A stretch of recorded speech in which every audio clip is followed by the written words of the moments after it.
Shalom, amados hermanos, Yahweh les bendiga. Vamos ahora con el tema de los 144,000 y la gran multitud, cebada y trigo. ¿Son estos el mismo grupo?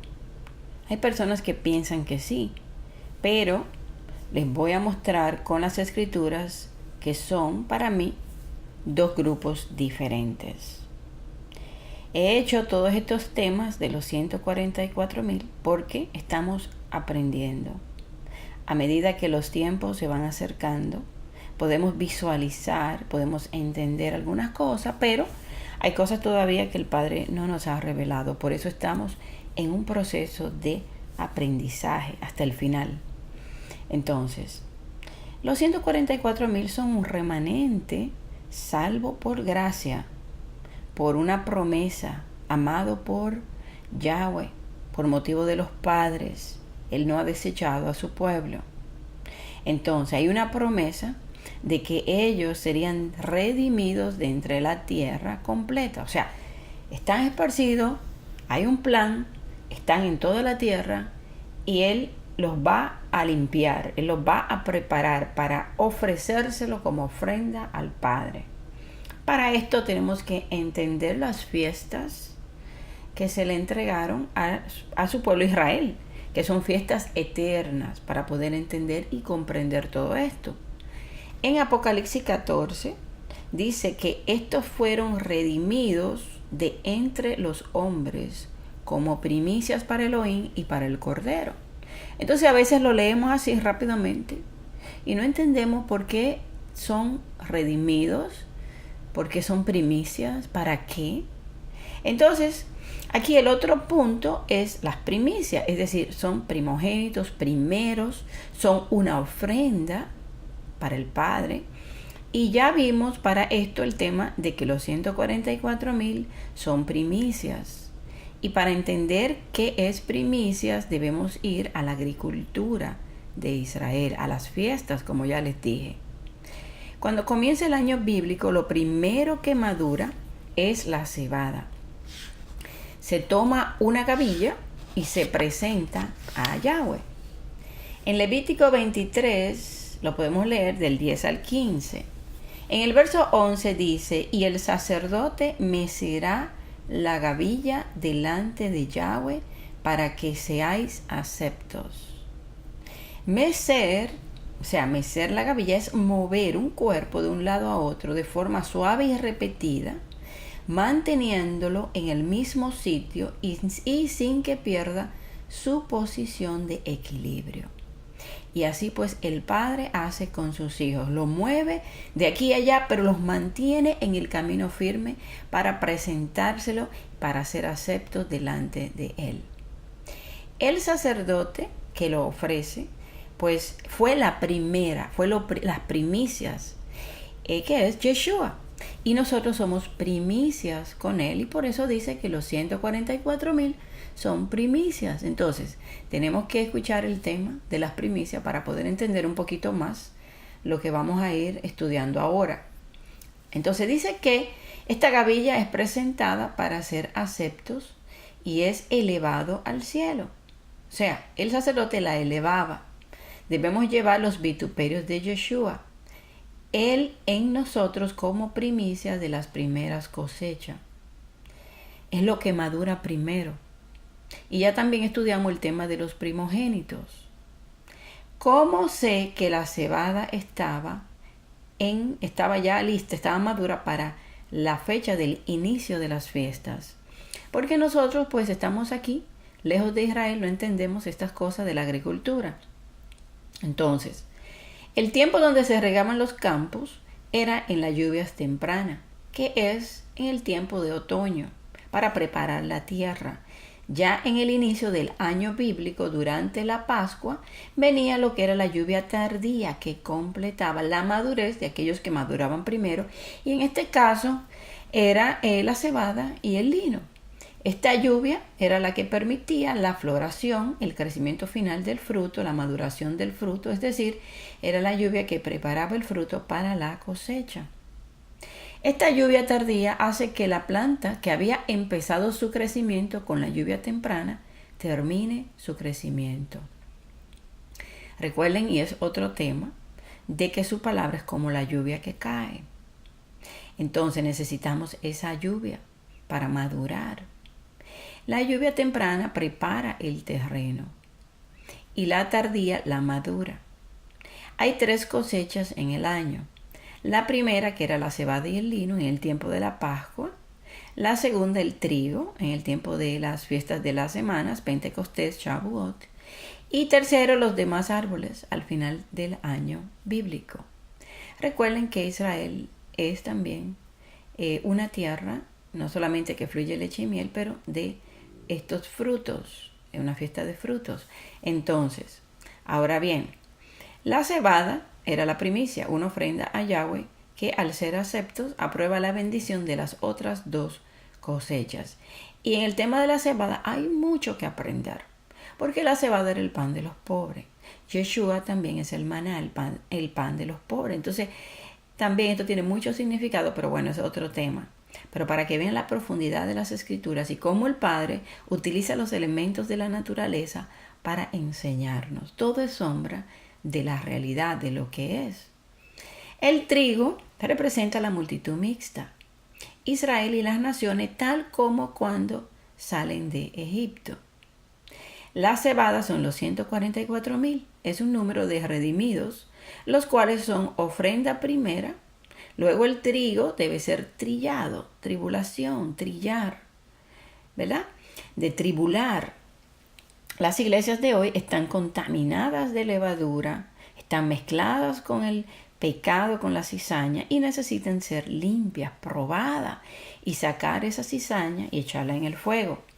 Y la última cosecha, la segunda es la del trigo y la última es la de los árboles, que es al final del año en la fiesta de Sukkot, fiesta de los tabernáculos. En Deuteronomio 16:16 dice: 3 veces al año todos sus hombres comparecerán en la presencia de Yahweh su Elohim, en el lugar que él escoja, en la festividad de Maxa, pan sin levadura, Pascua, en la festividad de Shavuot, Pentecostés, y en la festividad de Sukkot, tabernáculos. Ahí están las 3 cosechas donde había que venir y presentarse delante de Yahweh y no podía venir con las manos vacías. Entonces todos estos frutos representan el plan de redención y de salvación. En Éxodo 9:31 dice: el lino pues y la cebada fueron destrozados, porque la cebada estaba ya espiada y el lino en caña. Recuerden que estas fueron las plagas cuando vinieron en la liberación de Egipto. Era en el tiempo de la Pascua. Recuerden que ahí es cuando él le dice que maten el cordero y que será el principio de años. Entonces, durante este tiempo, cuando vienen los juicios, resulta que el lino y la cebada fueron destrozados. Estaban listos, para que entendamos cuándo está listo la cebada y el lino. Más, fíjense lo que dice, el trigo y el centeno no fueron destrozados porque eran tardíos. Entonces, la cebada madura primero. El lino, ¿verdad? Son las vestiduras justas de los santos. Entonces ahí está la cebada y el lino juntos. Yeshua es la primicia, nosotros somos primicias con él, 144,000 como primicias para ofrecerla al Padre, primero. Luego que se ofrece el trigo en la fiesta de Pentecostés, y tiene mucha simbología también esta fiesta. Y ahí es que el Padre pues manda el Consolador, el Espíritu de Yahweh en nosotros, otro encuentro con la presencia divina. Entonces, es importante entender las 3 cosechas. Primero Yeshua, ¿verdad? Segundo el Ruach, ¿verdad? El Espíritu Santo. Y en la tercera cosecha, que representa el reino en su segunda venida. 3 veces nos presentamos, 3 acontecimientos de su manifestación, de su plan de salvación para el mundo. La cosecha del lino y la cebada es en marzo, en tiempo de Pascua. Y déjenme decirle que si analizan los meses y su significado, van a entender bastante y le va a traer bastante luz. Entonces, ahí comenzaba la cosecha del trigo, que se recogía entre mayo y junio, Pentecostés. Y luego, pues, las demás frutas, uvos, dátiles, higos y aceitunas. Y la granada también comenzaban a madurar.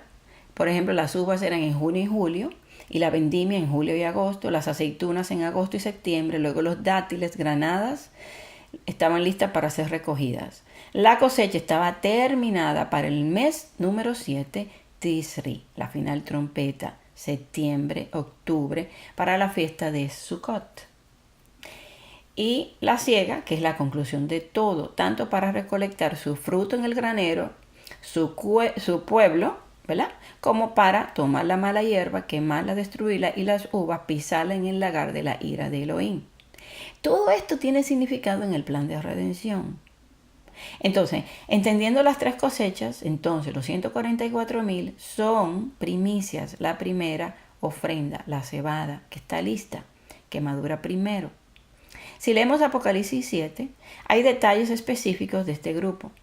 Primero nos dice que ellos son de las 12 tribus de Israel. Y esto para que no haya malas interpretaciones. Y miren cómo él las anuncia por nombre y por número. Y es increíble cómo hoy muchos se posicionan allí, que si son los testigos, que si es esto. Es increíble, porque ahí te está diciendo de dónde son y cuántos son, para que usted no tenga confusión.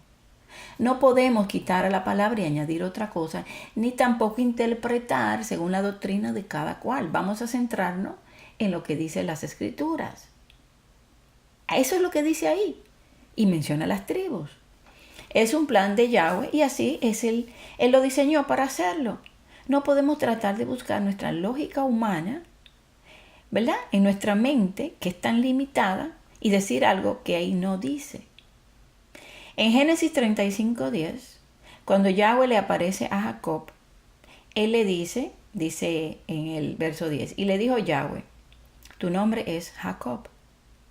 No se llamará más tu nombre Jacob, sino Israel. Ese será tu nombre. Y llamó su nombre Israel. También le dijo Elohim, yo soy el Elohim omnipotente, crece y multiplícate. Escuchen, una nación, escuchen, ojo, una nación, aunque la descendencia de Israel sea como la arena del mar, un remanente será salvo. Una nación, está hablando de Israel como nación, y conjunto de naciones procederán de ti. ¿Cómo iban a proceder de Jacob? Una nación y una multitud de naciones. Ya esa era una promesa, esa era un plan. Ese conjunto de naciones iba a proceder de Efraín, el hijo de José, multiplicado, mezclado con los pueblos, cumpliendo así la promesa de Abraham, Isaac y Jacob. Y el primer ejemplo es que Efraín es nacido de una mujer egipcia y de un israelita, José. Efraín es fructífero. Esa semilla es esparcida entre las naciones y Efraín está dentro de todas las congregaciones e iglesias de sus hijos que serán pasados por tiempo de angustia, serán pasados por tribulación, le vendrán dolores de parto, como dice Oseas, porque es un hijo no sabio. Hasta este punto podemos entender por qué hoy los cristianos se resisten a entender que ellos son parte de Israel por la promesa dada a Efraín. Y que esa promesa de que Jacob se convertiría en una nación y un conjunto de naciones que iban a proceder de él se iba a cumplir en Efraín.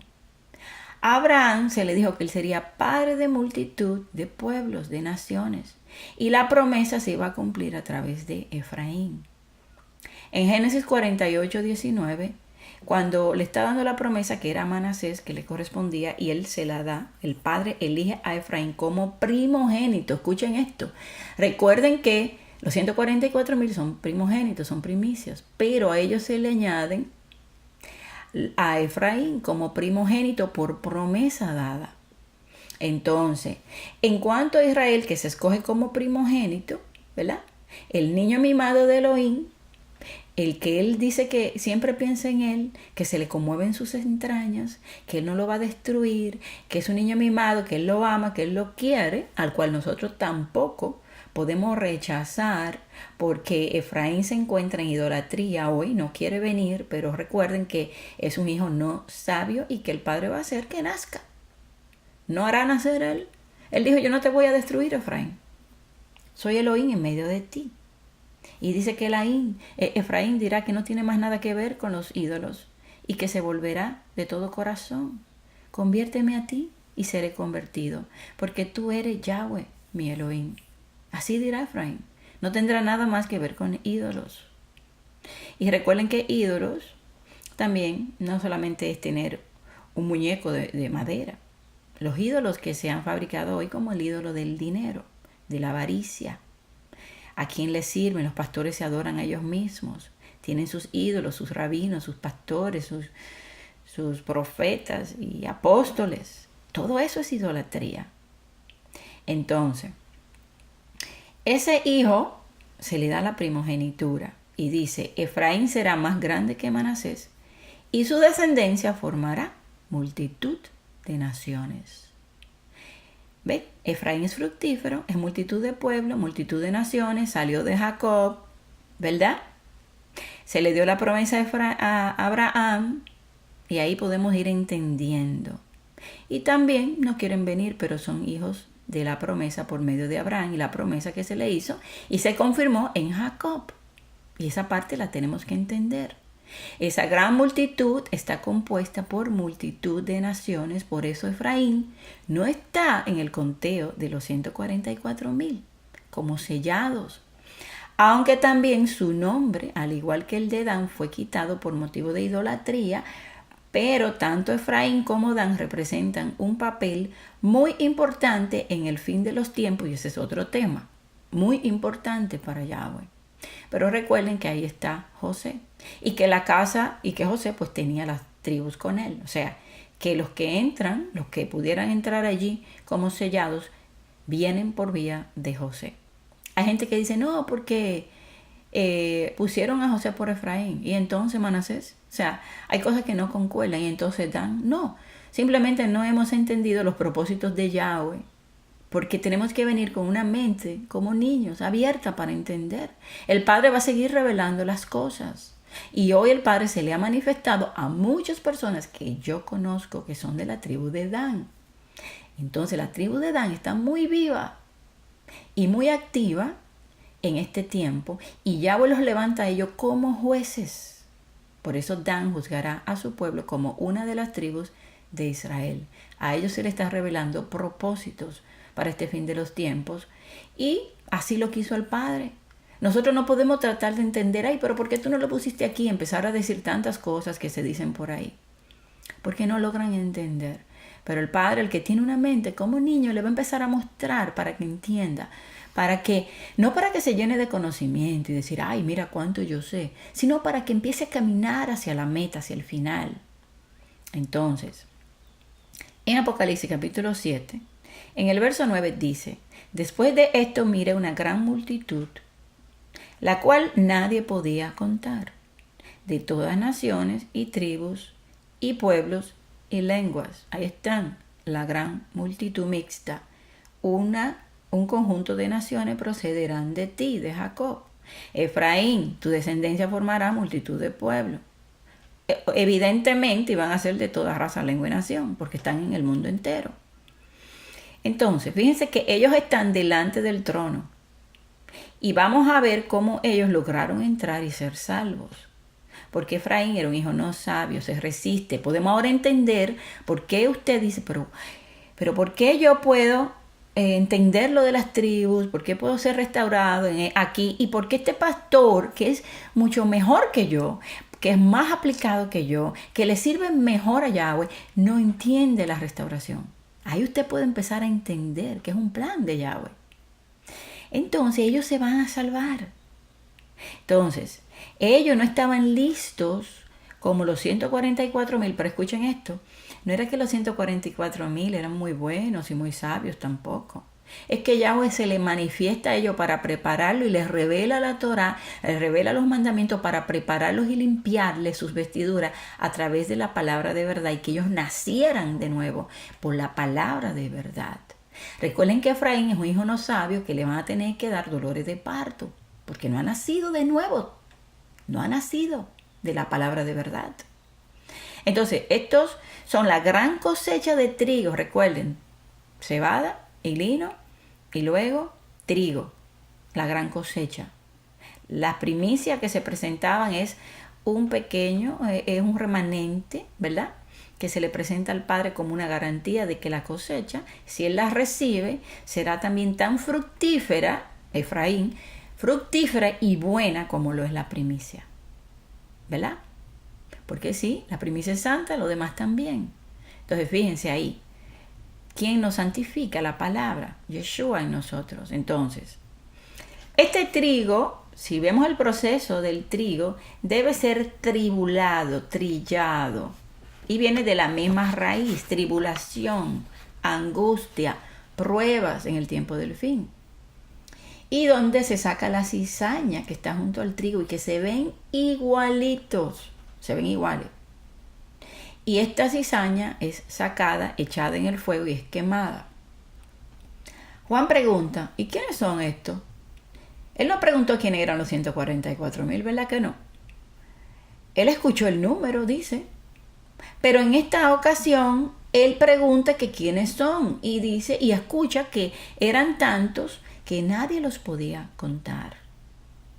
Este grupo, a diferencia de los otros, tuvo que lavar sus ropas que estaban sucias, estaban manchadas, con arrugas, y lo hacen durante la prueba de fe que viene al mundo para probar a los moradores de la tierra, donde ellos a través de las pruebas lograron vencer y lavar sus vestidos.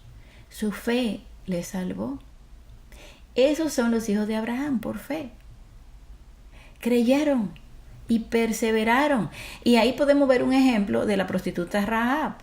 Rahab no había guardado mandamientos ni había guardado el Shabbat. Pero ella creyó y estaba dispuesta a lo que sea. Porque cuando el rey le dice que entregue a los espías, ella se la jugó. Porque ella creyó en el Elohim de Israel, que era el Elohim verdadero que le iba a salvar. Y de eso tenemos más ejemplos.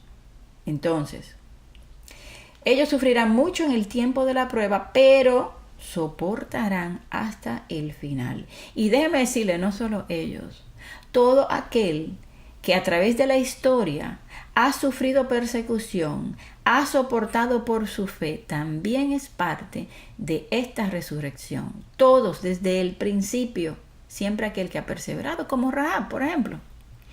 Entonces, dice que Yahweh extiende su tabernáculo sobre ellos. Ya no tendrán hambre ni sed, ni el sol caerá sobre ellos. Yahweh enjugará toda lágrima de los ojos de ellos. Entonces, en este caso, recuerden que cuando vienen los juicios, ¿y quién permanecerá de pie? Los 144,000 son sellados. Estos no son sellados porque ellos no estaban listos. Aquellos son sellados porque Yahweh tiene un plan con ellos.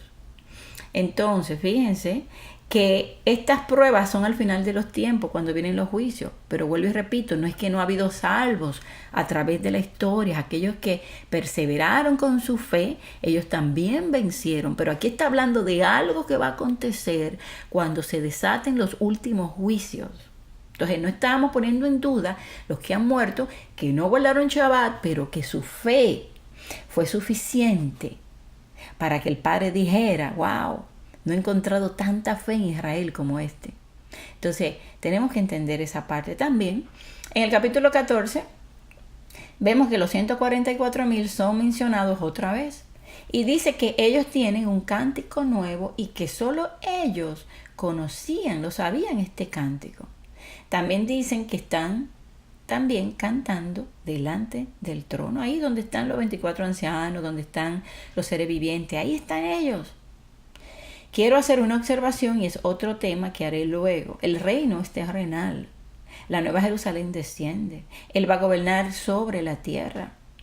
Pero tanto los 144,000 como la gran multitud que venció la bestia, en un momento parece que cuando ya las 7 copas de la ira finales serán vaciadas en la tierra y ya viene el final, ellos serán recogidos, levantados y entran, me imagino que todo eso tiene un propósito, en el templo que está en el cielo, para presentarse al Padre en el verdadero templo, cuando Yeshua resucita, él le dice a María que no le toque, que aún él no había subido a su Padre.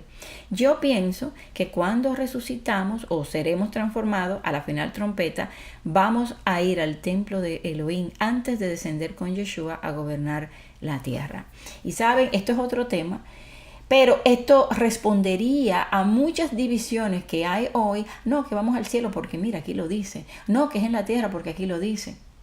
Tal parece que va a acontecer de esta forma. Y es algo que yo me he dado cuenta de que hay una adoración en el cielo en un momento dado mientras los juicios se están desatando. Y ahí puedo entender dónde es que Yahweh guardará a su pueblo durante el tiempo de la última, ¿verdad? De la última ira, de cuando se desatan pues las 7 últimas copas de la ira, porque recuerden que, por ejemplo, en el caso de Noé fueron guardados en el arca. En el caso de, por ejemplo, de Lot, fueron guardados en una cueva. Entonces, pudiera ser que sean guardados en ese tabernáculo como parte del plan de redención, entrar en el templo y presentarse delante de él. Entonces, en varios lugares vemos que están delante del trono. Y además la palabra misma dice que él nos guardará en su tabernáculo en el día del mal. Nos ocultará en lo reservado de su morada. Salmo 27:5. En el capítulo 15, cuando los 7 ángeles vienen con las últimas 7 plagas en la que se consumía la ira de Yahweh, miren lo que dice. Verso 2. Vi también como un mar de vidrio mezclado con fuego. Y déjeme decirle, este mar de vidrio, mar de cristal, lo vemos también cuando Ezequiel ve la presencia divina. Entonces, ese mar de vidrio está ahí donde está el templo de Yahweh y donde lo están adorando. Entonces, por eso le digo que ellos están ahí, miren lo que dice aquí. Dice, y vi también un mar de vidrio mezclado con fuego, y a los que ellos habían alcanzado la victoria sobre la bestia y su imagen y su marca y el número de su nombre, en pie sobre el mar de vidrio con las arpas de Elohim. Y cantan el cántico de Moisés, siervo de Elohim, y el cántico del Cordero, diciendo, grandes y maravillosas son tus obras, Elohim todopoderoso, justos y verdaderos son tus caminos, Rey de los santos. ¿Quién no te temerá, oh Yahweh, y glorificará tu nombre? Pues solo tú eres santo, por lo cual todas las naciones vendrán y te adorarán. Ahí están las naciones adorando, porque tus juicios se han manifestado. Entonces, ellos están con las arpas, ahí están, en este mar de cristal, en el templo, con las arpas de Elohim, y cantan delante del trono. Y fíjense que este cántico es de victoria sobre los enemigos. Vemos que el cántico de los 144,000 es uno y el de la gran multitud es otro. Aquellos que alcanzaron la victoria sobre la bestia y su imagen y la marca y el número de su nombre. Los 144,000 no tenían esa dificultad, pues ellos ya tenían la señal, la marca en su frente de Elohim. Y eso lo vemos en el capítulo 7, verso 3. Los 144,000 tenían las vestiduras limpias. Esas son las 5 vírgenes que se prepararon, porque guardaron los mandamientos y tenían la fe de Yeshua. La gran multitud era diferente. Ellos tuvieron que vencer para que ese trigo fuera trillado, madurado, sacado, ¿verdad? Sacada la cizaña, para que esas vestiduras fueran limpias por las pruebas.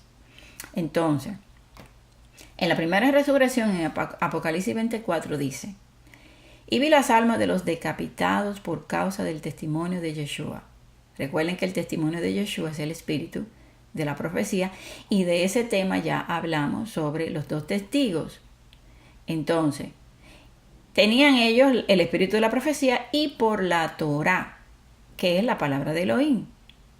Ahora, este es un primer grupo, porque la gran multitud, que es evidente, las naciones no tienen la Torá y tampoco tienen el espíritu de la profecía. Entonces es entendido que aquí está hablando de que en la resurrección hay 2 grupos. Primero, los decapitados. Y dice que por causa del testimonio de Yeshua y por la Torá, y luego menciona también aquellos que no habían adorado a la bestia. Fíjense que en este primer grupo, los 144,000, hay personas que creen que ellos no serán mártires.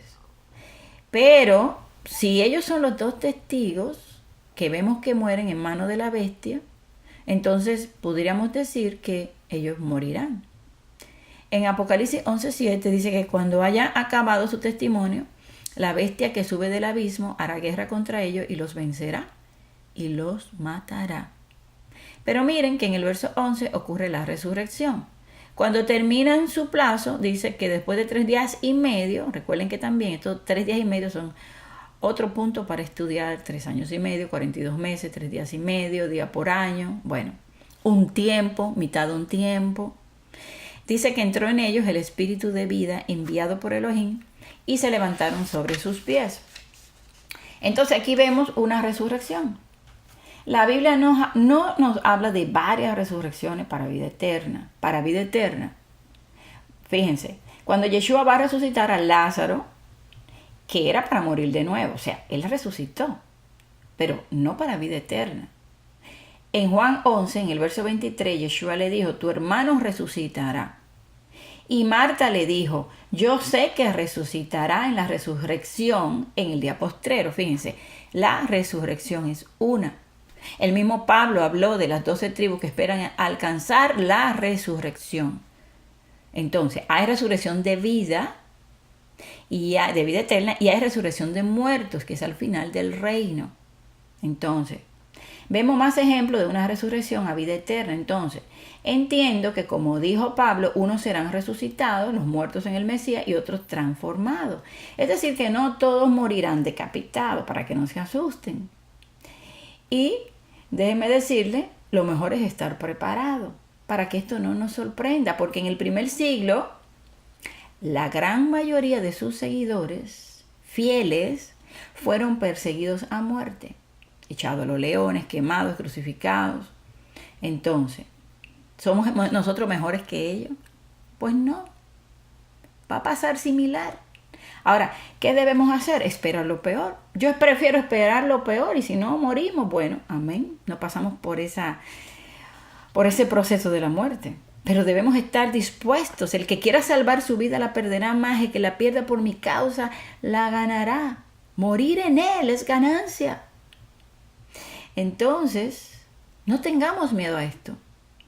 Y hubo otro grupo, según el verso 4, y dice, y vi los que no habían adorado a la bestia ni a su imagen, y los que no recibieron la marca en sus frentes ni en sus manos, y vivieron estos también, y reinaron con Yeshua 1000 años. Entonces ahí vemos dos grupos.